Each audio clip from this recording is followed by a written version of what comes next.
O vídeo a seguir não é indicado para quem é idiota e acredita na Terra plana.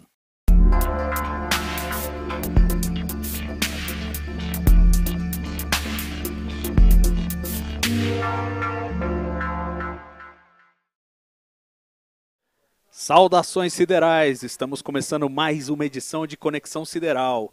E esta semana com uma notícia quente, porque tivemos o anúncio de que o Brasil vai voltar à Estação Espacial Internacional. É mais uma iniciativa da missão Garateia, que firmou uma parceria com a NASA para levar um experimento educacional para a Estação Espacial para ser realizado por um astronauta americano. Nós vamos conversar hoje com o Lucas Fonseca, que é diretor da missão Garateia, a iniciativa também que está promovendo a primeira missão lunar brasileira. E vamos conversar com ele sobre diversos assuntos, não só sobre a última novidade da ISS, como surgiu essa ideia e esse experimento, essa oportunidade para mandar um experimento educacional para a Lua, quantos alunos vai envolver, qual é o objetivo nos próximos anos, mas também vamos falar da missão lunar, também vamos falar da experiência dele, de ter trabalhado na Agência Espacial Alemã com o módulo Philae, que foi aquele que fez o pouso no cometa, né? Ele foi acoplado à espaçonave Rosetta e fez um pouso no cometa, ficou famoso por conta disso, e o Lucas participou justamente da missão de pouso. Vamos falar também das perspectivas que ele vê para o futuro da exploração espacial no mundo e para a inserção do Brasil e a importância de investir em ciência e tecnologia no Brasil. Tudo isso e muito mais na conversa que você vai ver a seguir. Confira aí. Bom, Lucas, muito obrigado por topar esse convite aí meio em cima da hora, mas também você inventou uma grande notícia aí essa semana e eu não tinha jeito de não abordá-la já no programa que viesse imediatamente após, que é a notícia de que o Brasil está voltando à Estação Espacial Internacional para realizar um experimento com astronauta. Poxa, conta pra gente como é essa história, como é que surgiu isso, o que vai rolar lá na Estação Espacial. Então vamos lá, vamos começar com a história de como que surgiu isso, né?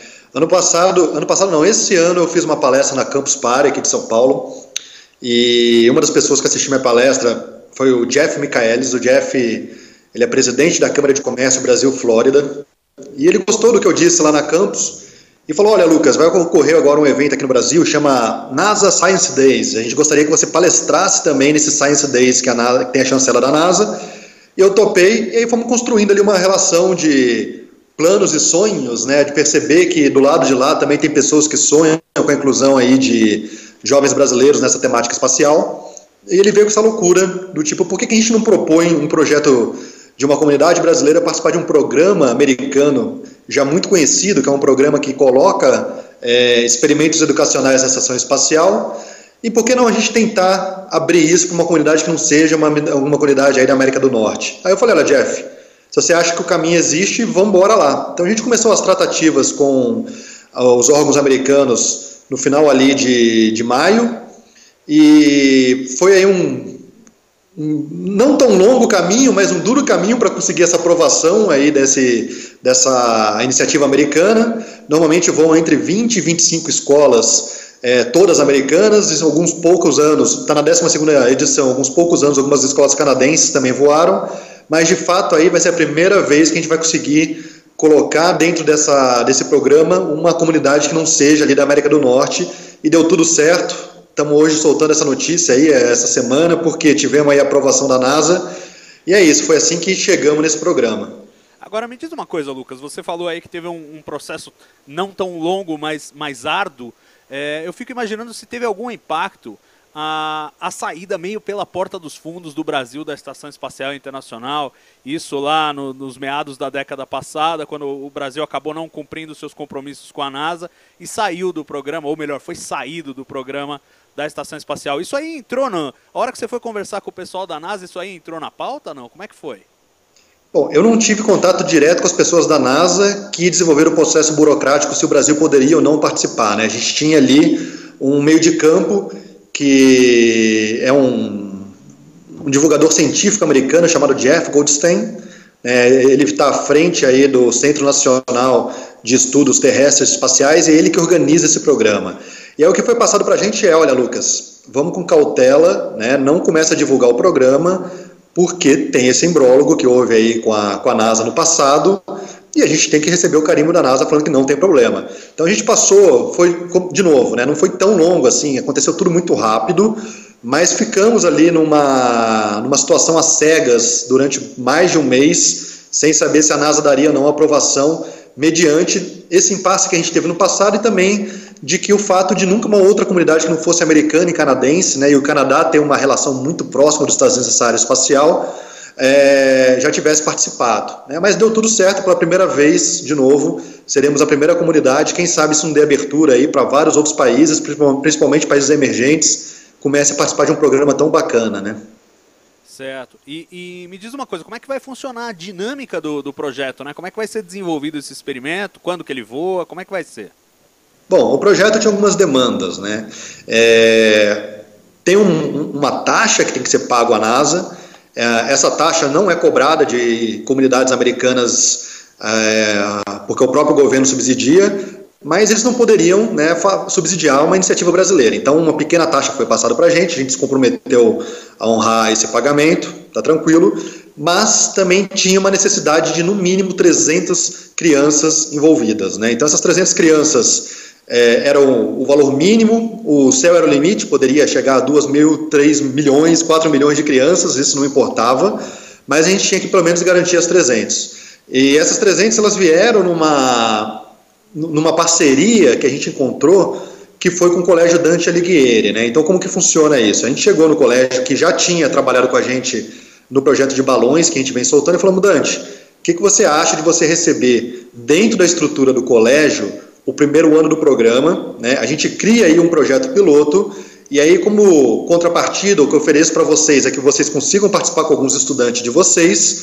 mas que a gente obrigue, né, a participação também de estudantes aí do ensino público. Então, vamos ter ali uma mistura de estudantes do ensino privado com estudantes do ensino público. A gente quer trazer, nesse primeiro momento, 150 estudantes de escolas públicas aqui de São Paulo.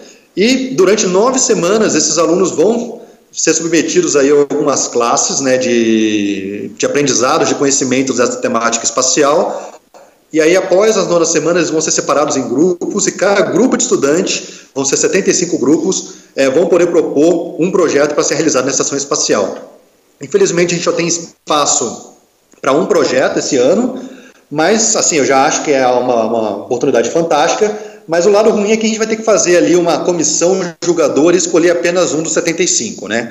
Mas a ideia é que, dentre esses projetos, o que a gente perceber que tem mais afinidade com uma experiência, né, de microgravidade, provavelmente vai ser o escolhido, né? E aí esse projeto vai voar para os Estados Unidos, via Estados Unidos para a estação espacial no ano que vem, vai pela uma Falcon 9, né? Deve ser lançada entre maio e junho de 2018. Vai passar um mês na estação espacial, a gente vai ter alguns horários que a gente vai poder submeter para os astronautas americanos trabalharem com o nosso experimento, depois retorna de novo para os Estados Unidos, volta para o Brasil, a gente faz todos os testes, e aí em julho de 2018, a equipe que for a equipe escolhida, né, esse grupo de alunos, vai para os Estados Unidos apresentar o resultado lá no Smithsonian Museum, em Washington, D.C., né? Então a gente vai ter a chance de expor junto com as escolas americanas qual que foi o grande resultado de aprendizado aí dessa comunidade brasileira e poder fazer esse intercâmbio de conhecimento com essas outras escolas americanas. Então o programa se resume nos 9 semanas de qualificação, né, de instrução desses alunos, mais esse um mês de preparo de proposta, aí no dia 14 de dezembro é quando a gente tem a escolha do melhor projeto e vai voar no ano que vem. Então até maio a gente vai ter esse tempo hábil para montar o projeto e enviar para a estação espacial. Certo. E imagino que isso aí, o principal objetivo seja encarar de frente esse desafio que existe no mundo inteiro hoje, que é de encorajar as novas gerações, a molecada que está vindo aí, a se interessar por ciência, tecnologia, engenharia e matemática, a famosa sigla inglesa STEM. E imagino que vocês estão usando a temática espacial justamente para fazer essa ponte, esse atrativo. A minha pergunta para você é o seguinte: você é um cara que se envolveu com o espaço e hoje é engenheiro espacial, já trabalhou em vários projetos de renome, nascido no Brasil, como é que... E não tinha esse tipo de iniciativa quando você era moleque. O que te encorajou a buscar uma carreira no espaço, a se interessar pelo espaço quando você era moleque? Bom, eu vou fazer um paralelo, então, até com a oportunidade que está surgindo com a estação espacial, né? A ideia é que esses 150 alunos que vão fazer parte aí do ensino público do projeto, que tenham a mesma experiência que eu tive lá no passado, mas a diferença é que meus pais puderam propor essa experiência para mim, né? Então eu, quando tinha 6 anos, fui pela primeira vez conhecer o Cabo Canaveral, na Flórida, né? Não me lembro muito do que eu vi lá, mas eu me lembro de ser algo muito interessante. E aí, quando eu tinha 10 anos, eu tive a chance de voltar, e aí sim, eu lembro muito bem de ter falado, olha, eu quero trabalhar com isso algum dia. E eu mantive, né? Eu fui muito resiliente com essa ideia de que queria trabalhar com isso algum dia. Quando eu fiz a universidade, eu fiz primeiro aqui no Brasil, não existia uma universidade na área de aeroespacial, então eu fiz engenharia mecatrônica na USP, pensando que, olha, mexer com robô e tal, quem sabe eu não consigo mexer com uma sonda espacial algum dia. Percebi que ali a minha formação não era o suficiente, que eu não tinha esse subsídio necessário para trabalhar numa grande agência, e fui fazer uma nova universidade, que foi um curso aí sim de engenharia de sistemas espaciais na França.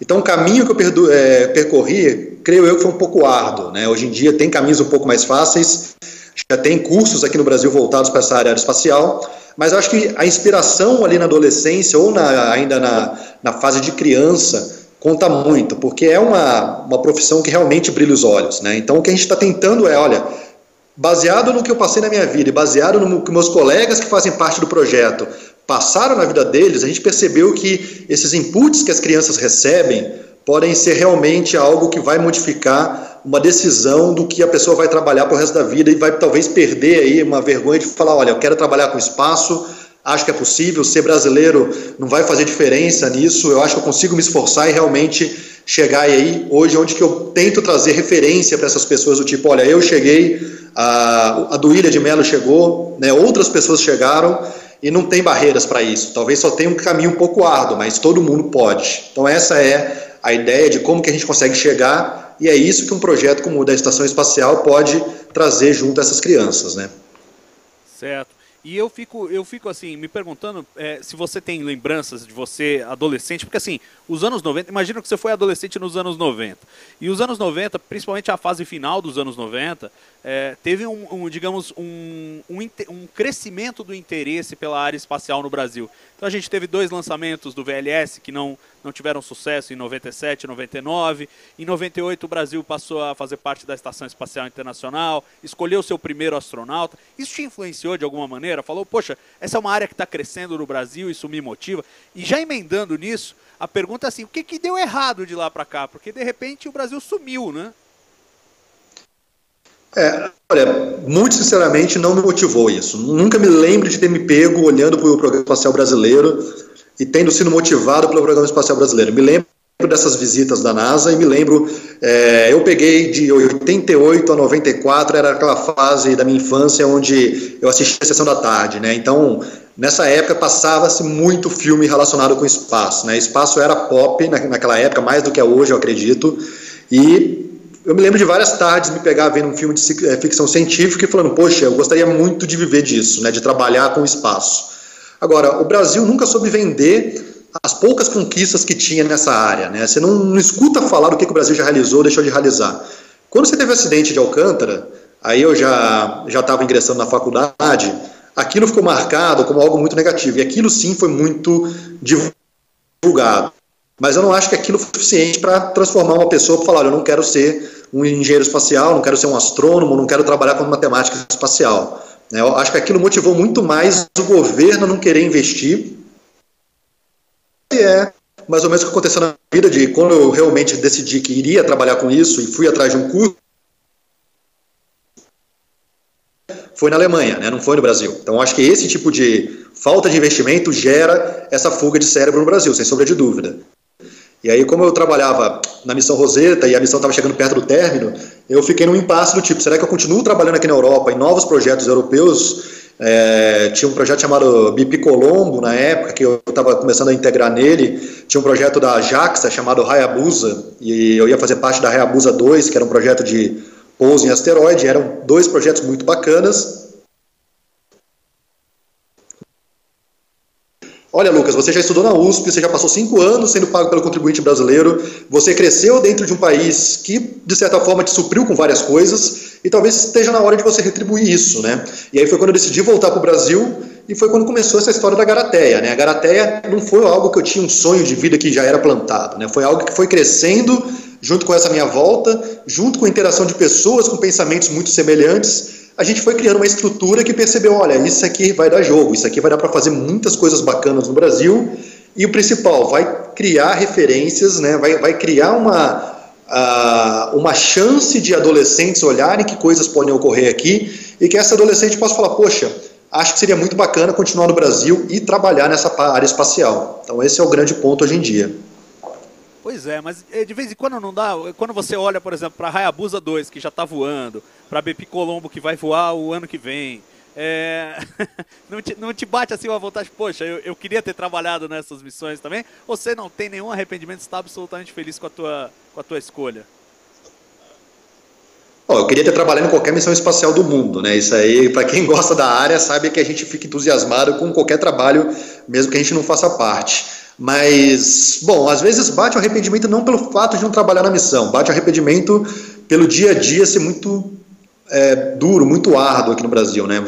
As amarras que a gente tem que se soltar para conseguir executar as coisas no Brasil, principalmente num modelo que, na minha opinião, é muito inovador, nem sempre é o caminho mais fácil. Então, às vezes, é óbvio que eu acordo e falo, poxa, queria estar batendo cartão numa agência espacial lá do exterior, que minha vida seria muito mais fácil. Mas as poucas conquistas que eu acho que a gente vem conquistando dia a dia é suficiente para falar, não, Lucas, você fez a coisa certa e não me arrependo de não estar nessas missões. O arrependimento vem quando bate a preguiça, né? Do tipo, olha, estou cansado de apanhar no dia a dia, talvez fosse mais fácil fazer outra coisa, mas não necessariamente seria estar nessas missões, poderia ser, sei lá, trabalhando num banco, trabalhando numa indústria farmacêutica, quando você desespera e fala, puxa, se eu bater esse cartão, talvez a minha vida fosse um pouquinho mais fácil. Mas, de novo, não me arrependo não, Salvador, eu acho que fiz a decisão acertada e sinto que venho sendo retribuído pela decisão que eu tomei. Certo. E assim, quer dizer, eu acho legal a gente abordar um pouco aí esse guarda-chuva que virou o termo Missão Garateia, né? Que começou com a história de uma missão lunar e hoje já tem uma série de iniciativas. Eu queria que você desse um panorama desse guarda-chuva todo, o que está sendo feito, e ao mesmo tempo que você dissesse o que você antevê para o futuro, né? Quer dizer, qual vai ser a contribuição, qual é o objetivo que você tem com essa série de projetos para o futuro do Brasil no espaço e para o futuro do desenvolvimento do Brasil mesmo. Quando a gente começou o projeto, se eu falar para você que, olha, tínhamos todos os planos estruturados na cabeça, eu vou estar mentindo, né? Simplesmente apareceu uma chance de ir para a Lua e aquela chance de, dentro de um discurso que a gente já tinha, que o Brasil deveria começar a se envolver com tecnologias de baixo custo, né, em missões de alto impacto, aquilo pareceu tudo muito bom, né? E aí, uma vez que a gente teve ali a participação aceita no programa europeu para enviar a carga para a Lua, veio o dia seguinte do tipo, tá, mas por que a gente está fazendo isso? Né? Qual que é o objetivo que uma missão como essa traz e qual que é a visão que a gente tem para o futuro? E foi aí que veio a nossa ideia de estruturar em 3 verticais ou 3 colunas, que a gente chama normalmente, que é ciência, indústria, né? Então essa renovação de uma indústria espacial no Brasil, de realmente fazer esses projetos fantásticos, e por último, talvez o nosso maior legado, o que a gente chama de inspiração educacional. Aí dentro dessas 3 pilares, a gente começou a derivar algumas missões, né? E a própria missão Garateia L, que é a missão lunar, veio muito por baixo desse pilar da ciência, mas começamos a trabalhar muito nesse pilar da educação também, que foi onde surgiu uma missão chamada Garateia E, que é a Garateia Educacional que a gente tem. E a ideia dessa Garateia é, através do uso de balões de alta altitude, então esses balões meteorológicos, começar a realizar experimentos muito análogos com experimentos que seriam feitos no espaço. Então a ideia que a gente tem dentro de uma metodologia, um modo muito simplificado, que olha, vamos inspirar pessoas, vamos educar pessoas e finalmente vamos produzir projetos fantásticos. Então, usando esse modo, a gente realmente acredita que cria aderência no jovem para ele acreditar que ele consegue fazer coisas fantásticas dentro do Brasil. Então a gente sempre tenta fazer essa aproximação no jovem através de processos que a gente cria inspiração, seja através de uma palestra, seja através de um vídeo, qualquer tipo de divulgação científica.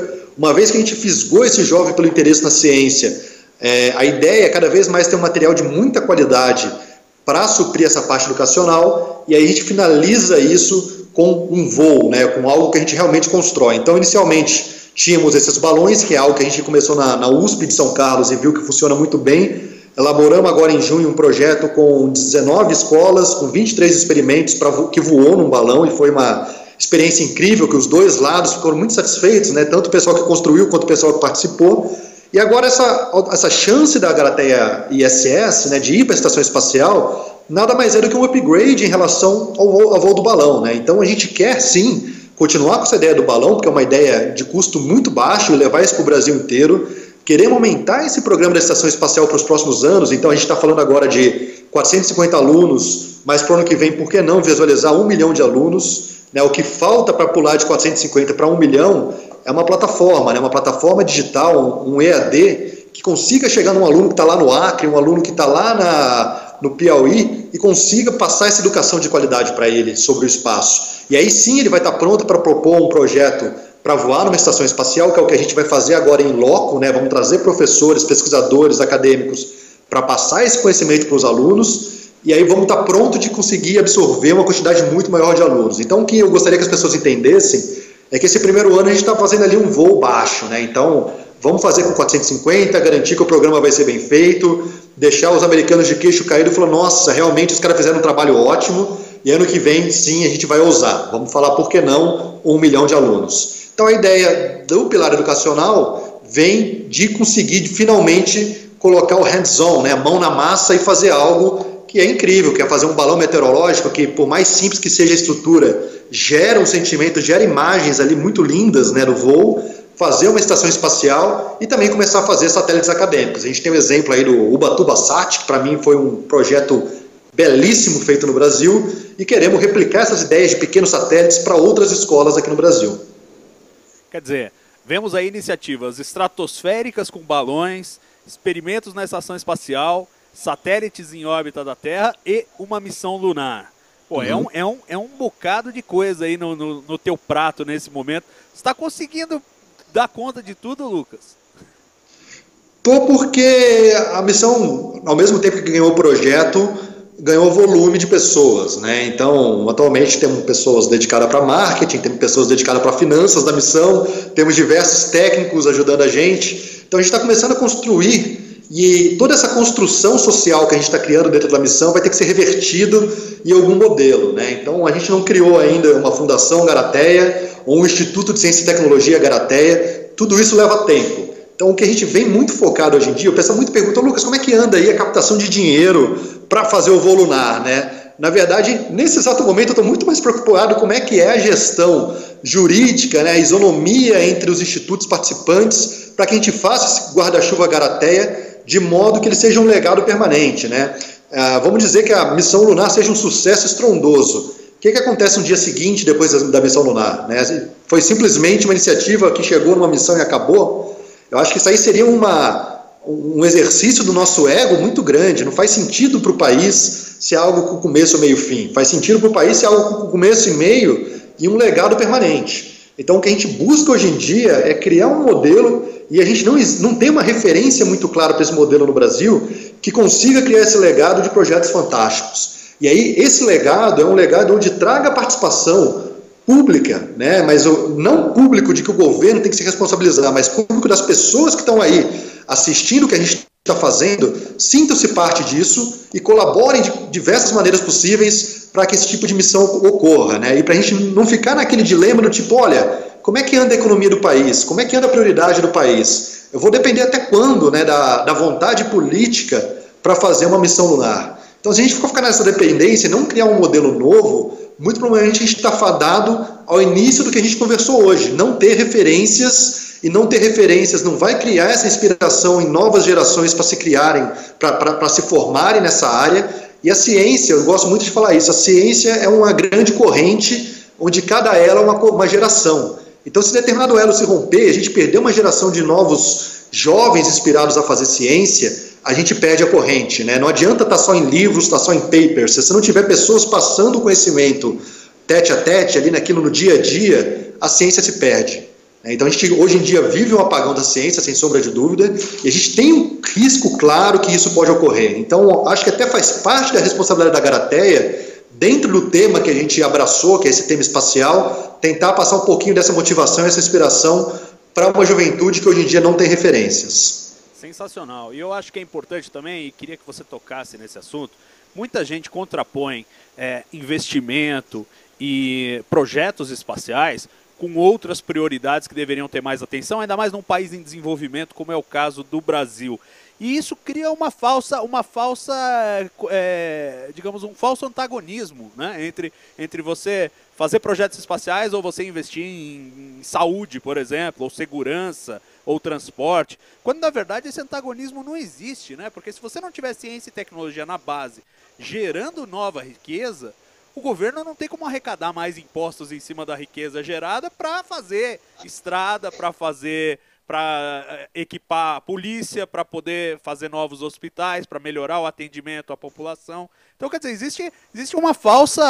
Eu queria que você comentasse, porque isso é uma grande angústia de quem trabalha com isso, e certamente você já ouviu 1 milhão de vezes isso, falando, não, o Brasil não tinha que estar pensando em missão lunar, tinha que estar pensando em escola, em hospital. Como é que você responde a essas críticas, cara? Olha, eu não vou nem fazer aqui o julgamento em relação à missão lunar em si. O que eu queria trazer aqui é até como uma demanda, como uma obrigação de quem gosta de ciência estar preparado para responder isso, né? A partir do momento que eu tenho uma identificação, trabalho ou não com ciência, mas gosto de ciência, entendo a ciência, o que eu peço é, vamos criar argumentos esses que vão ficar na ponta da língua para a gente começar a divulgar o porquê que a gente deve fazer ciência, né? Não deixe essa responsabilidade para meia dúzia de pessoas, né? Todo mundo aqui é responsável no dia a dia para a gente garantir que a ciência vai ter futuro. Então, respondendo essa pergunta, né?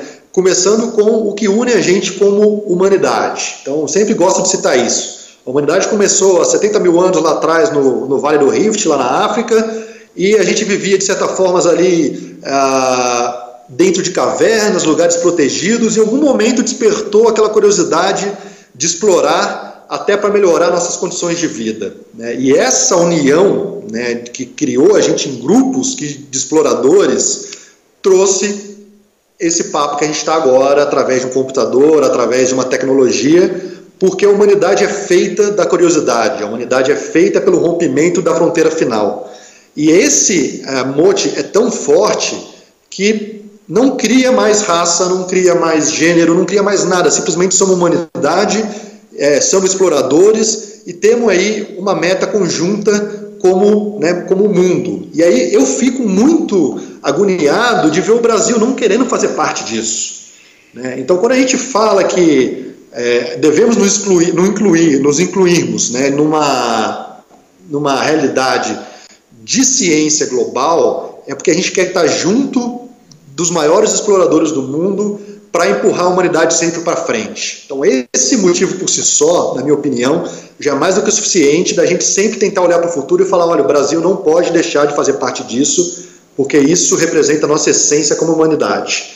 E aí, quando você começa a ir para um lado mais econômico, que é o que você já citou, aí fica mais fácil ainda de corroborar esse meu discurso, né? Então, quando você pega o programa Apollo e você vê todos os spin-offs que saíram de um programa Apollo, você percebe que você não consegue colocar isso num livro de 2.000 páginas. E aí todo esse retorno comercial é mensurado e chega em valores aí de 300 a 500 vezes o investimento inicial do que foi colocado ali no programa Apollo. E isso, por mais que hoje em dia não tenha esse retorno, porque muita coisa já foi descoberta ao longo do tempo, atualmente chega ainda na cifra de 5, 6 vezes por ano o investimento que se faz em espaço como retorno comercial de aplicações mundanas do dia a dia. Então, se o Brasil quer retomar uma agenda econômica, uma agenda política de relevância, a gente tem que fazer tecnologia e ciência de relevância. Isso é primordial, você consegue ver isso em vários países, você vê isso na Coreia do Sul como funcionou, você vê isso na China como funcionou. Então, quando a gente começa com esse discurso, mas tem pessoas morrendo de fome, tem pessoas na fila do hospital, e vê já o dinheiro que a gente aporta para resolver isso e não resolve o problema, e vê a fração que é aportada na ciência, e vê o potencial que a ciência poderia trazer para, inclusive, resolver esses problemas, a gente percebe que a nossa prioridade está muito errada. E quando a gente começa a se questionar de que a ciência é importante ou não, você vê que a nossa percepção de prioridade está muito pior do que a gente imaginava, né? Porque uma coisa é o governo falar, olha, eu não tenho dinheiro, vamos focar em pequenas áreas. Outra coisa é a população começar a se questionar da importância da ciência. Então, por isso que eu falo, quem está assistindo esse vídeo, que com certeza gosta de ciência, passa essa obrigação para vocês também de começar a defender, que nem a gente defende time de futebol, que nem a gente defende partido político, vamos defender a ciência. Tem que estar na ponta da língua porque que a gente faz ciência. Se os meus argumentos não foram suficientes, procurem argumentos aí na internet, em livro, porque argumentos não faltam. E eu tenho certeza, eu coloco todo o meu profissionalismo, toda a minha vida nessa resposta. A ciência tem que ser prioridade em qualquer país do mundo. Perfeito, acho que não dava para dizer melhor, e eu acho muito legal você transferir essa responsabilidade mesmo, porque não é só eu, você e mais meia dúzia de pessoas que vamos convencer o Brasil disso, são os próprios brasileiros, é o público que está interagindo com a gente, que está interagindo com a ciência, que precisa levar isso adiante, né? Quer dizer, eu me sinto muito angustiado como divulgador de ciência, de ver, às vezes, como a ciência não chega às pessoas, e as pessoas realmente não entendem a importância que a ciência tem na vida da gente, né? E no dia a dia mesmo, né? Quer dizer, o cara não se dá conta de que ele está usando o computador para falar mal da ciência, mas se alguém não tivesse feito o acelerador de partículas, não haveria internet para ele fazer aquela crítica. Ou o cara vai lá fazer um tratamento de oftálmico e usa um laser e não sabe que aquilo não existiria se um físico curioso não quisesse entender como a luz funciona, né? Então, quer dizer, essa mensagem precisa chegar, que tudo que a gente tem hoje no mundo moderno, que torna a vida humana mais confortável, é fruto direto da ciência e da tecnologia.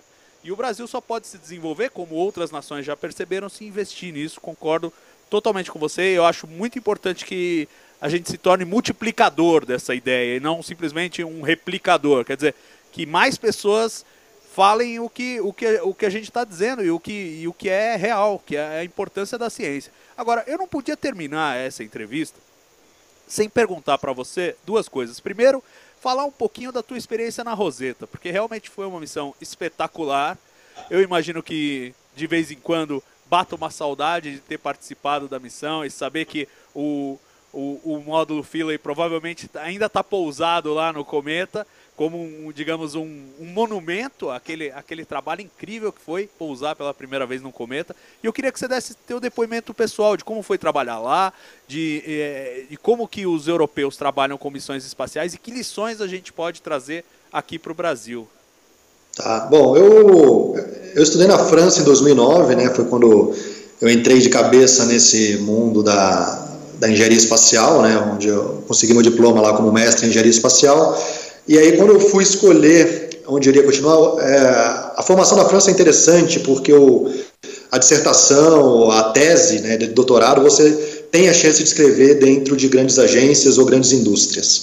E aí, quando eu estava para me formar, eu comecei a soltar ali meu currículo para várias dessas agências e caiu no meu colo uma entrevista para fazer para uma tal de Missão Rosetta, né? E caiu no meu colo entrevista de outros lugares, tinha um projeto relativamente interessante para trabalhar na NASA, eu apliquei para um projeto da JAXA e assim foi. Mas aquele projeto lá da Missão Rosetta me soou aquilo muito interessante na época, eu não era tão ligado ainda na Missão Rosetta, eu sabia que ela existia, mas eu lembro que eu recebi o briefing do que eu ia fazer, que era alguma coisa do tipo, olha, você vai ajudar a calcular a orientação do módulo de pouso para que garanta na hora que ele tocar no cometa que ele não vai estar, por exemplo, de cabeça para baixo, né? Como é que você consegue manter a estabilidade do módulo de pouso para fazer um pouso ali que garanta que as pernas dele vão tocar ali na superfície do cometa e ele não vai, por exemplo, capotar. E aquela, por mais matemático que fosse aquela minha dissertação, me pareceu algo muito grandioso ali e a chance de trabalhar na Rosetta passou por cima de todas as outras chances que eu recebi, né? Eu falei, aquilo é a coisa mais interessante que eu consigo fazer, vou arriscar, peguei um trem, eu fui para a Alemanha, fiz uma entrevista e passei, obviamente, né? Pois trabalhei lá, e aí desde o dia 1 eu percebi quão grandioso que aquilo ia ser, né?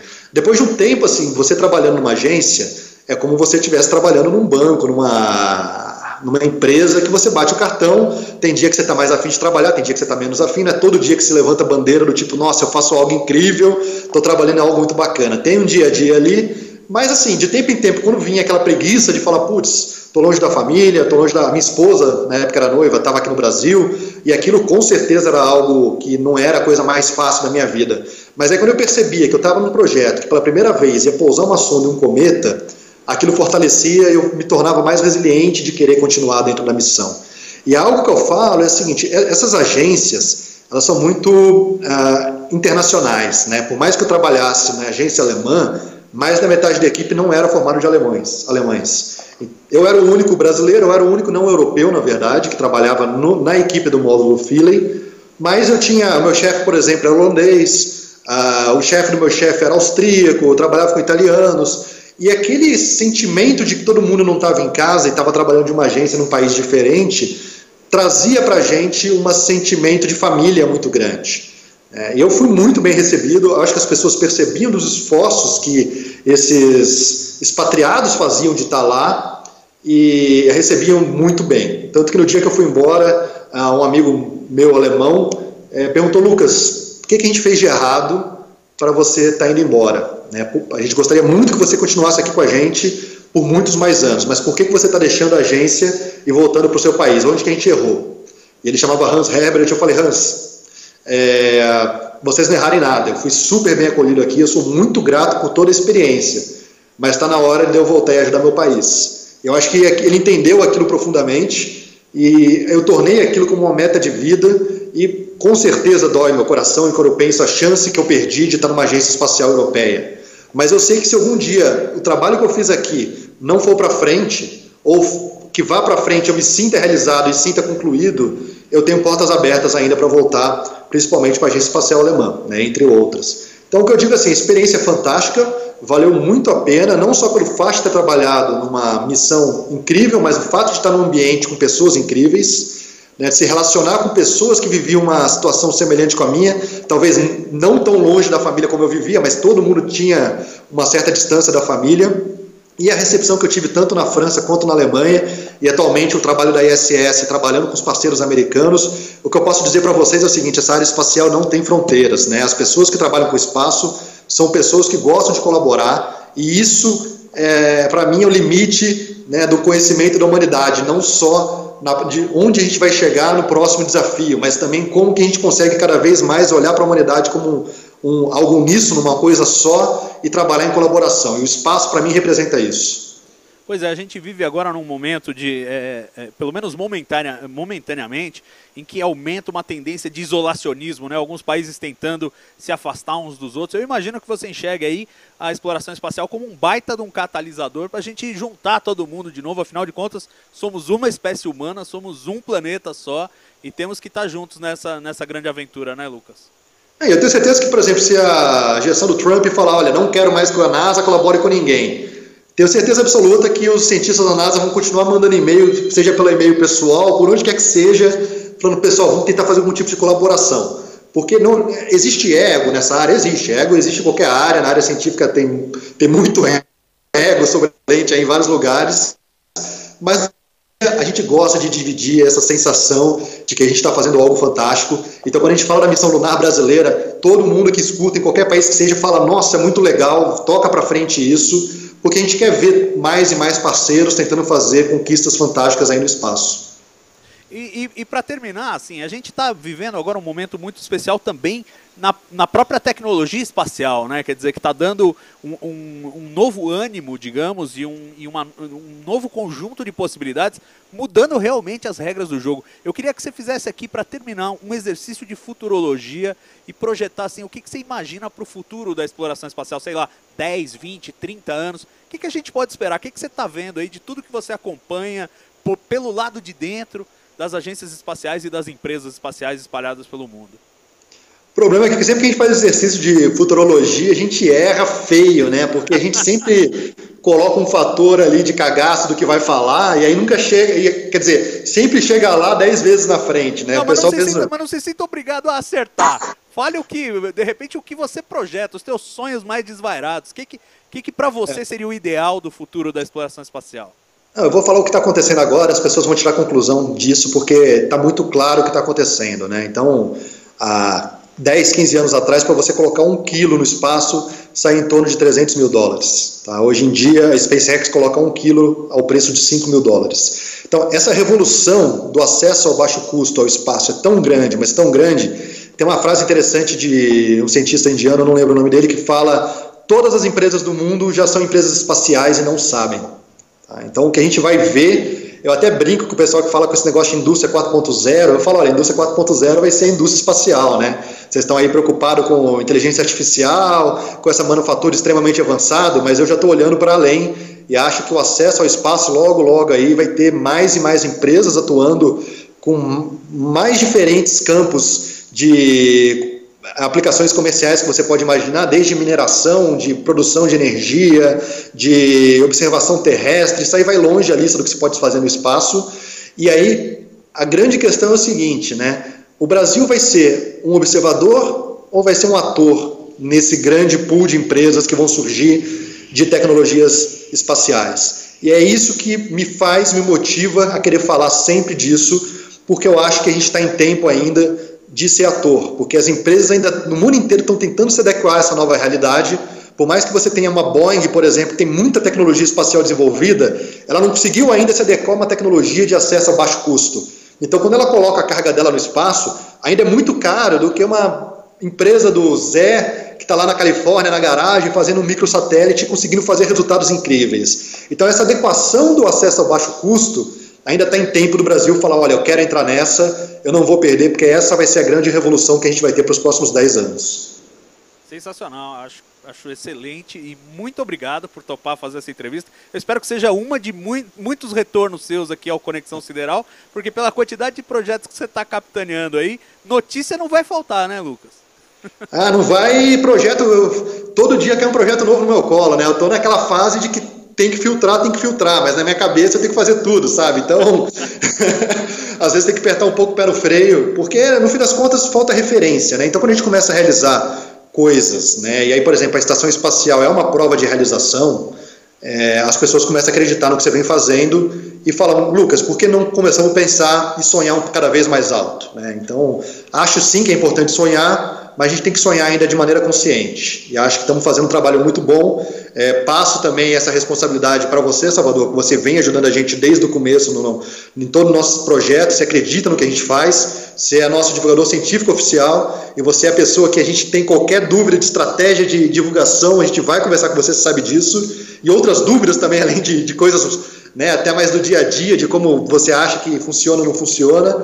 E o que eu falo, que a gente vem falando é o seguinte, essa responsabilidade da Garaté é uma responsabilidade de todos, né? Não é um projeto do Lucas, e o que eu mais quero é tirar esse peso da Garaté das minhas costas. Eu acho que a gente tem que começar a dividir em todo mundo que queira ajudar. E as pessoas me perguntam muito, hoje mesmo eu recebi uns 3 ou 4 e-mails já, como que eu faço para fazer parte da Garateia?